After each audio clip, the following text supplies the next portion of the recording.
দয়া করে ভিডিওটি স্কিপ না করে একটু 5-7 মিনিটের ভিডিও আছে, দেখবেন। এই শবে বারাতের কত ফজিলত রয়েছে, শবে বারাতে ইবাদত করলে কত আমরা সওয়াবের অধিকারী হব, ইনশাআল্লাহ আজকে এই ভিডিওতে জানতে পারবেন। আসসালামু আলাইকুম ওয়া রাহমাতুল্লাহি ওয়া তাআলা ওয়া বারাকাতুহু। নাহমাদুহু ওয়া নুসাল্লি আলা রাসূলিহিল কারীম, আম্মা বা'দ। আউযু বিল্লাহি মিনাশ শাইতানির রাজীম। বিসমিল্লাহির রহমানির রহিম। ইন্না আনজালনাহু ফি লাইলাতিন মুবারাকাহ। সাদাকাল্লাহুল আযীম। ইনশাআল্লাহ আজকে একটা বিষয় নিয়ে আলোচনা করব। বিষয়টি হচ্ছে এটা যে আমাদের কাছে অতি শীঘ্রই আসতে চলেছে শবে বারাত।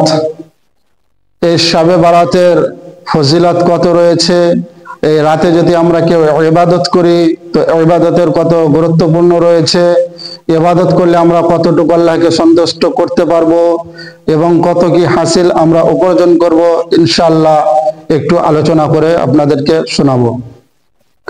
এই শবে বারাতের রাত হচ্ছে এমন একটি রাত যে এই শবে বারাতের রাত্রে আল্লাহ তাআলা লিখে দেন, লিপিবদ্ধ করেন যে এই বছর দুনিয়াতে কত সন্তান জন্মগ্রহণ করে আসবে এবং কত মানুষ এই দুনিয়া থেকে বিদায় নিয়ে অর্থাৎ ইন্তেকাল করবে, মৃত্যুবরণ করবে।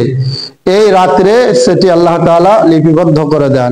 শুধু তাই নয়, এই রাত্রে সমস্ত মানুষ এক বছর ধরে কে কতটুকু আমল করলো, সৎ আমল করলো, কে বদ আমল করলো, সমস্ত আল্লাহ তাআলার দরবারে আজকে কিন্তু ফারিস্তাগণেরা উপস্থিত করেন, অর্থাৎ এক বছরের টোটাল আজকে হিসাব করা হয়। তাহলে এই রাত্রে যখন আমাদেরও কিন্তু আমল নামা আল্লাহর দরবারে পেশ করা হবে, তাহলে আমাদেরকেও চেষ্টা করতে হবে যেন আমাদের এই রাত্রে যখন আমল আল্লাহর দরবারে পেশ করা হবে, হাজির করা হবে, তখন যেন আমরা সেই সময়তে, সেই মুহূর্তে, সেই মোমেন্টে আল্লাহর ইবাদতে মশগুল থাকি। যদি আল্লাহর ইবাদতে মশগুল থাকি, হতে পারে ইনশাআল্লাহ আল্লাহ আমাদের সেই রাত্রির কারণে, ইবাদত করার কারণে আমাদের সমস্ত গুনাহ মাফ করে দিতে পারেন। এই শবে বারাতের কত ফজিলত, কত গুরুত্বপূর্ণ রাত, একটি আপনাদেরকে ছোট ওয়াকিয়া বলে শোনাই, তাহলে ইনশাআল্লাহ আমরা বুঝতে পারবো। কিতাবুল কলবির মধ্যে এসেছে যে হযরতে ঈসা আলাইহিস সালাম, যিনি একজন আল্লাহর বিশিষ্ট পয়গম্বর, নবী ও রাসূল, এই ঈসা আলাইহিস সালাম দুনিয়াতে আসার পরে উনি যখন দ্বীন ইসলামের তাবলীগ, দ্বীন ইসলামের দাওয়াত দিচ্ছিলেন, রাস্তা দিয়ে উনি চলতে আছেন। এই হযরত ঈসা আলাইহিস সালাম দেখলেন রাস্তার মধ্যে একটা বহু বড় পাহাড় রয়েছে। ঈসা আলাইহিস সালাম উনি কি করলেন, ওনার দিলি তামান্না, মনের খয়হিস উনি প্রকাশ করলেন যে আমি এই পাহাড়ের মধ্যে একটু চড়ি, পাহাড়ের মধ্যে উঠে দেখি কিরকম কি পাহাড়ের ওপরে রয়েছে। এই হযরত ঈসা আলাইহিস সালাম পাহাড়ের ওপরে যখন চাপলেন, চাপার পরে পাহাড়ের ওপরে দেখতে পেলেন একটা সাদা রঙের বড় ধরনের পাথর রয়েছে, হোয়াইট স্টোন যাকে বলা হয়েছে। এই পাথর গোল সাদা যখন ছিল, হযরত ঈসা আলাইহিস সালাম দেখছেন পাথর থেকে যেন ঝকঝক করে একদম ছটা মারে, এত সুন্দর পাথরটা। হযরত ঈসা আলাইহিস সালাম আল্লাহর দরবারে শুকরিয়া আদায় করে বলেন, আল্লাহ তোমার সৃষ্টির কোনো তুলনা নাই। আল্লাহ তুমি এত সুন্দর দুনিয়াকে সুন্দরভাবে সৃষ্টি করেছো। গায়েবী আওয়াজ আছে, ঈসা আলাইহিস সালামকে আওয়াজ দেন, ও ঈসা আমি তোমাকে আরো কিছু দেখাতে চাই, তুমি কি দেখতে চাও? ঈসা আলাইহিস সালাম বলেছিলেন, ও আমার মালিক পরওয়ারদিগারে আলাম, আপনি যদি আমাকে দেখাতে চান আমি নিশ্চয় অবশ্যই সেই জিনিসটা দেখতে চাই। আল্লাহ তাআলার হুকুম হলো, পাথরকে আল্লাহ তাআলা হুকুম দিলেন, তো যেই সুন্দর সাদা রঙের পাথর ছিল, এই পাথরটি দুই ভাগে বিভক্ত হয়ে গেল, দুই ভাগে ভাগ হয়ে গেল। যখন দুই ভাগে ডিভাইড হলো, ভাগ হয়ে গেল, হযরত ঈসা আলাইহিস সালাম দেখছে যেন ওই পাথরের মধ্যে একজন ব্যক্তি আল্লাহর ইবাদত করিতে আছেন। ওই ব্যক্তির হাতের মধ্যে রয়েছে একটি স্টিক লাঠি এবং ওই ব্যক্তির সামনে রয়েছে আঙ্গুর। ওই ব্যক্তিকে ঈসা আলাইহিস সালাম দেখলেন, তো ওই ব্যক্তি, যেই ব্যক্তি পাথরের মধ্যে ঢুকে ইবাদত করছিলেন, আল্লাহর জিকির তাসবিহ তাহলিল করেছিলেন, ওই ব্যক্তি ঈসা আলাইহিস সালামকে সালাম দিলেন যে আসসালামু আলাইকুম ইয়া ঈসা নবী আল্লাহ। ঈসা আলাইহিস সালাম সালামের উত্তর দিয়ে ওই ব্যক্তির সঙ্গে কথাবার্তা আলোচনা করতে শুরু করে দিলেন। ঈসা আলাইহিস সালাম ওই ব্যক্তিকে জিজ্ঞাসা করলেন, ভাই এই পাথরের মধ্যে ঢুকে তুমি কতদিন ধরে আল্লাহর ইবাদত করছো?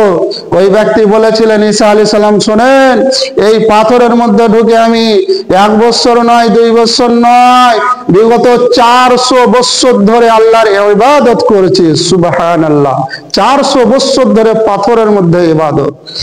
ঈসা আলাইহিস সালাম বলেছিলেন, আল্লাহ দুনিয়ার সরজমিনে, দুনিয়াতে হয়তো এমন আর কোনো মানুষ আসতে পারবে না যে এই ব্যক্তি পাথরের মধ্যে ঢুকে যতটুকু তোমাকে সন্তুষ্ট করেছে ইবাদত করে, আর হয়তো দুনিয়াতে এমন কোনো মানুষই আসবে না যে তোমাকে এর মতো, এর চাইতে সন্তুষ্ট করতে পারবে ইবাদত করে।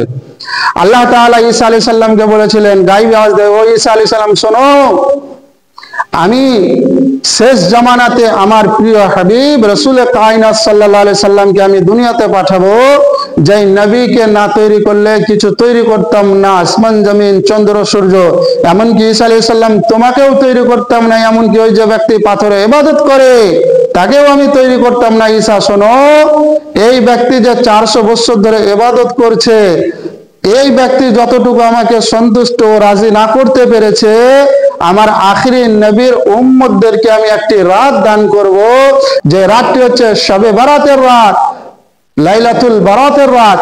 এই রাত্রে আমার নবীর উম্মতরা তারা আমাকে সন্তুষ্ট করার জন্য, আমাকে রাজি করার জন্য যদি তারা সেই রাত্রে নফল ইবাদত করে, তো আমি আল্লাহ তাআলা এই 400 বছর ধরে যে ব্যক্তি পাথরের মধ্যে ইবাদত করে আমাকে যত সন্তুষ্ট না করতে পেরেছে, আমার যদি সেই 2 রাকাত নফল নামাজও পড়ে, আমি ওই নবীর উম্মতদের উপর বেশি সন্তুষ্ট হয়ে যাব। সুবহানাল্লাহ। তাহলে এই সেই রাত আমাদেরকে অবহেলা করে কাটানো চলবে না, কারণ 400 বছর ধরে সেই পাথরে যে ইবাদত করলো, তার চাইতে কিন্তু আমরা বেশি উত্তম হয়ে যাব এই শবে বারাতের রাতে যদি আমরা নফল ইবাদত করি, এবং ইনশাআল্লাহ তার চাইতেও বেশি কিন্তু আমরা সওয়াবের অধিকারী হব, কারণ এটা আল্লাহর তরফ থেকে ঈসা আলাইহিস সালামকে আল্লাহ জানিয়ে দিয়েছেন।